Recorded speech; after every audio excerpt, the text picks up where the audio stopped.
సిద్దిపేట జిల్లా హుస్నాబాద్లో బాల వికాస్ మహిళా మహాసభ ఆధ్వర్యంలో అనాథ పిల్లలకు సామూహిక జన్మదిన వేడుకలు నిర్వహించారు. ఈ సందర్భంగా మహిళా సభ్యుల సమక్షంలో అనాథ పిల్లల చేత కేక్ కట్ చేయించి తినిపించారు. తల్లిదండ్రులు లేని తమకు బాల వికాస్ మహిళా సభ్యులు అమ్మలుగా ఉన్నారని అనాథ పిల్లలు తెలపడంతో కార్యక్రమంలో పాల్గొన్న మహిళా సభ్యులు కన్నీటి పర్యంతమయ్యారు.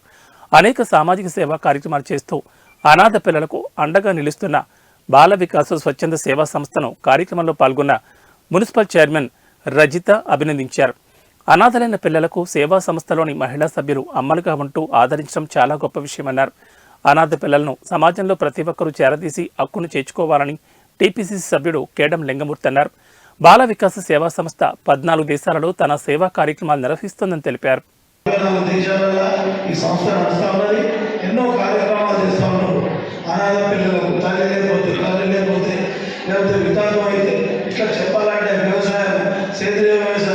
నీళ్ళ ప్లాంట్లు, చెరువుల పొడిక, వాటర్ ట్యాంకులు ఒక గవర్నమెంట్ ఏం చేయగలుగుతుందో అవి చేస్తూ ఉన్నది.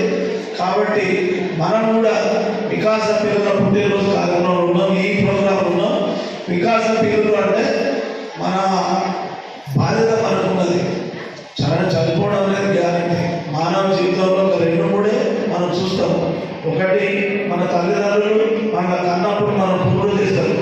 మనం బతుకున్నప్పుడు బాగా ఒకటి పెళ్లి చూస్తాము, ఇంకోటి అదృష్టం బాగుంటే మనకు కల్చర్ ఉంటే మన శక్తి పూర్తి చూస్తాం.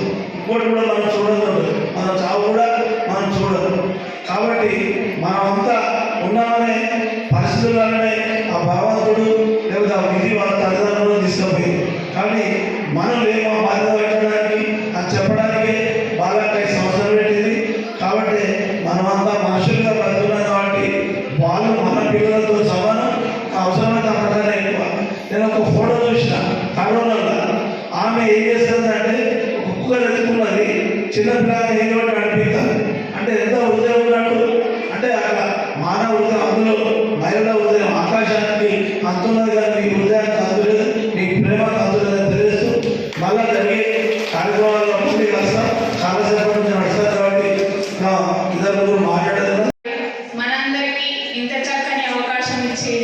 ఒక వేదిక మీద ఇంతమంది మహిళలను మంచి చక్కటి సందేశాన్ని మన రోజువారీ జీవన శైలిలో మన మనుగడ ఎలా ఉండాలి, సమాజ సేవ కోసం మనందరం కూడా మన భాగస్వామ్యం ఎలా ఉండాలనేది మనకి ఇంత చక్కగా నేర్పిస్తున్నందుకు బాల వికాస సంస్థ వారికి ధన్యవాదాలు, కృతజ్ఞతలు తెలియజేసుకున్నాం. అంటే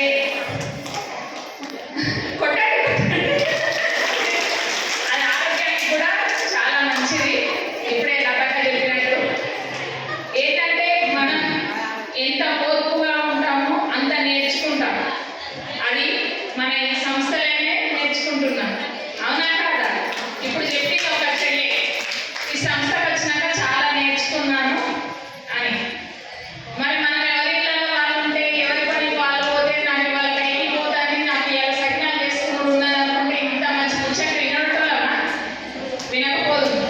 మరి ఇన్ని విషయాలు చేసి పర్యావరణం కాలుష్యం, మరి ప్లాస్టిక్ అవాయిడ్ చేయాలి, ప్లాస్టిక్ను మనం తగ్గించుకోవాలి, నిరోధించాలని ఎంత చక్కగా చెప్పిందా చెల్లెలు. మరి అందులో కూడా మనం భాగస్వామ్యం కావాలి. మన సమాజంలో మన పిల్లలు మంచి కాలుష్యాన్ని, మంచి వాతావరణాన్ని, మంచి పర్యావరణాన్ని, సమతుల్య వర్షపాతాన్ని, సమతుల్య పర్యావరణాన్ని మన పిల్లలు మన భవిష్యత్తులో పొందాలంటే మనం కూడా పర్యావరణానికి హాని చేసే విధంగా వెళ్ళకుండా పర్యావరణాన్ని మంచి చేసే విధంగా ప్రతి ఒక్కరూ మొక్కలు నాటుదాము, ప్లాస్టిక్ను నిరోధిస్తాము.